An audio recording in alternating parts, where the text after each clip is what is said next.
Last night in Al Duadimi, as the cars returned to the bivouac after a long, fast stage. And Carlos Sainz is still going strong after all these years. He's leading the 2024 Dakar Rally ahead of Yazid Al-Raji.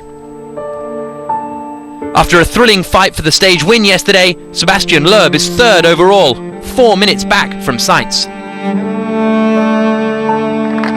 Loeb was defeated by Stefan Petterhansel, who took his 50th Dakar stage win, equaling another legend. I didn't know, but apparently I'm now equal on the stage victory record of Ari Vatanen. Back then there was real domination. Ari was in a team that dominated, so on one Dakar it was possible to win 5, 6 or 7 stages in a row. Today it's a lot more complicated, but I'm still very pleased with it. As the winner of yesterday's stage, Petterhansel was the first on the road for stage 3.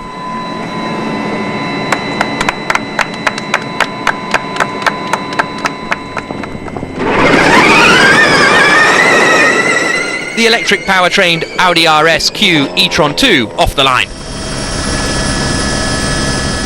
Remarkably, his 50th stage win yesterday was only his second for Audi. He's now effectively been the first car on the road for 2 of the 3 stages, which even with his ability is a disadvantage. It became something of a stage of attrition. Guerlain Chichery led the opening 25 kilometers, but a problem cost him 20 minutes, which allowed Guillaume de Mévius to run at the front in his Toyota. But he ground to a halt after 268 kilometers, losing 24 minutes.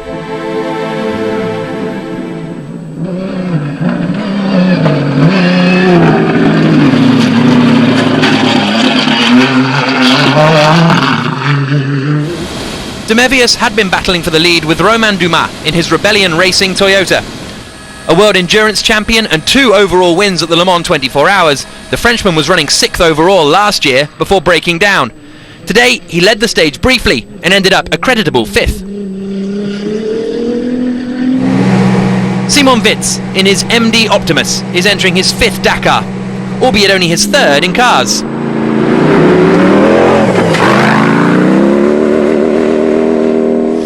The Frenchman finished 2nd in the quads back in 2020 and impressed last year, running 4th at one point until a big crash on stage 12 saw him flip 5 times. He finished 12th today, the same as yesterday, despite having to stop to repair a puncture.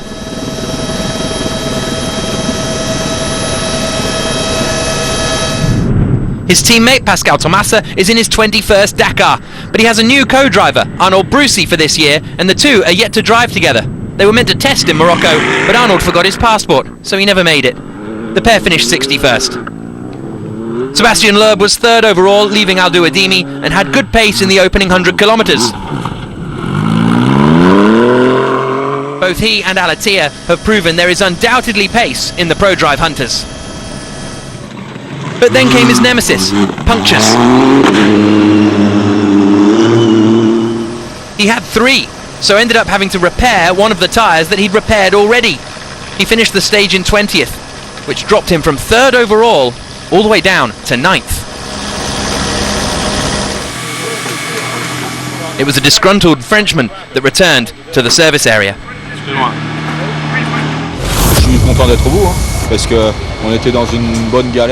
I'm happy to be at the finish because we were really struggling. It's roulette, it's a question of luck, and we made it to the finish. We lost 25 minutes, I believe, but there's still a long way to go. Next at the start line, Nasser Al-Attiyah in the other pro-drive hunter.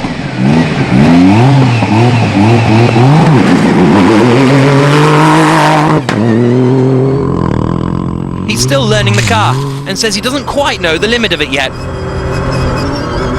With a consummate drive, despite 2 punctures, he hit the front with less than 100 kilometers to go. But there was one more drama left in store. We decided, to not really push.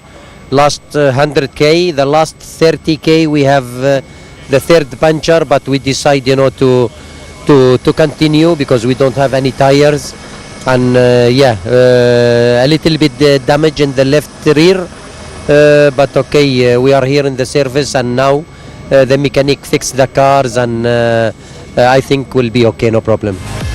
Despite Nasser's confidence, in this semi-marathon stage, the BRX team will only have 2 hours to try and repair the car before it enters Parc Fermé ahead of tomorrow, which could be a big ask.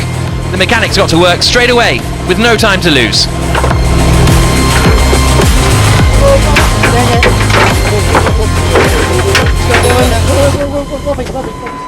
Since winning the prologue, Mattias Ekström hasn't featured at the front at the finish for the first 2 stages, but that changed today.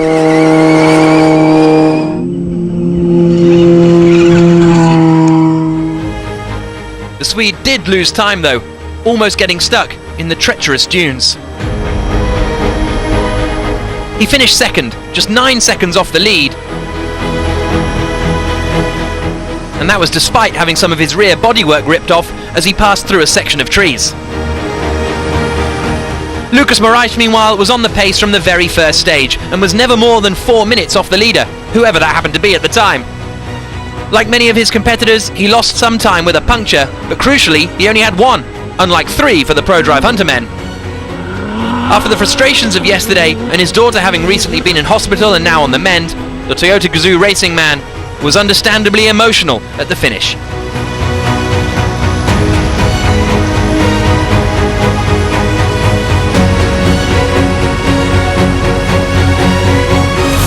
No, you won. Yeah? Mark!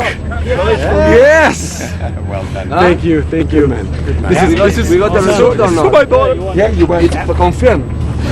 Okay. Always with emotions, you know, through the skin, but no, so far, great result for the team. We're definitely going to move some positions in the overall, so which is good. But the whole day, the credits go to Armand. The navigation was unbelievably hard, but the guy was hitting his marks perfectly. So Moraes wins ahead of Ekström, but only 2 minutes separated the top 5. Yesterday's stage winner Stefan Petterhansel managed to come through in 8th, with his teammate Carlos Sainz in 6th.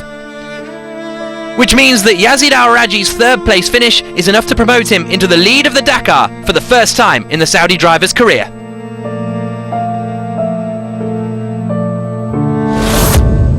Everything going well with us. We have 2 puncher, 1 early in the stage and 1 in the end, but everything going well with us. Timo do great job, not easy stage with no spare tire, but everything under control. Al-Raji is 29 seconds ahead of Sainz after 3 stages, but the two of them have an 8-minute lead to the chasing pack, headed by Ekström. Alatia and Loeb are 5th and 9th. It was a tricky day for Nani Roma. The Spaniard ended stage 3 down in 33rd position, driving his M-Sport Ford Ranger. But the entire paddock is delighted simply just to have the 51-year-old back where he belongs, with a new beginning with Ford and at the Dakar.